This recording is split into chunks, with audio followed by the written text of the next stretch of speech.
Bonjour Madame le professeur. Dans la capsule qui concerne les gènes, les chromosomes, il a été question fugitivement d'un mot qui est extrêmement rare et qui est le mot allèle. Et le jour est venu que vous nous expliquiez ce qu'est un allèle. Les allèles, ça fait référence aux gènes.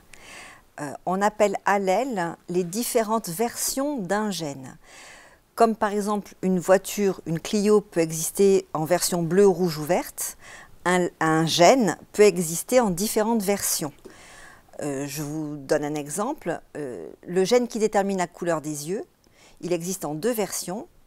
Une version qui donne les yeux marrons et une version qui donne les yeux bleus. C'est le même gène, mais qui existe dans deux versions différentes.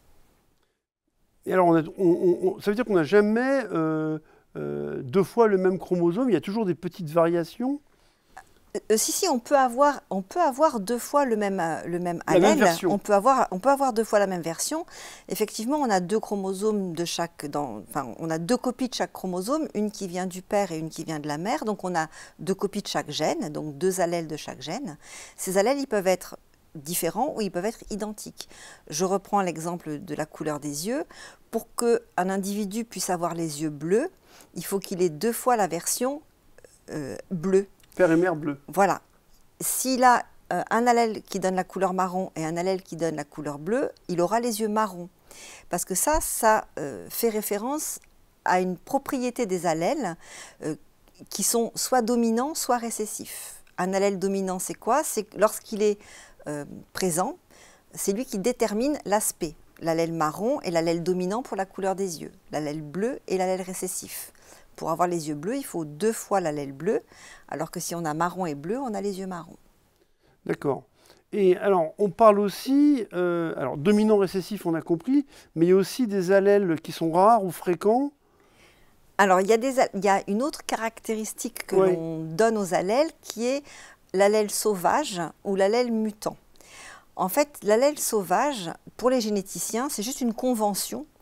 C'est celui qui est le plus fréquent dans la population. Oui, voilà. Je reprends l'exemple de la couleur des yeux. L'allèle marron, c'est l'allèle le plus fréquent dans la population humaine.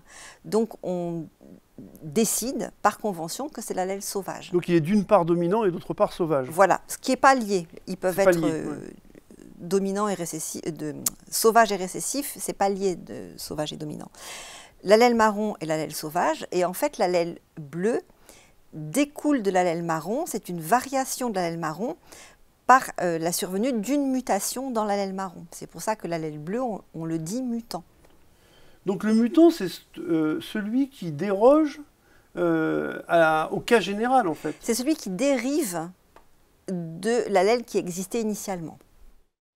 D'accord, et tout ça, c'est les différentes catégories d'allèles. Voilà. Merci Madame le professeur, on a tout compris sur ce que sont les allèles.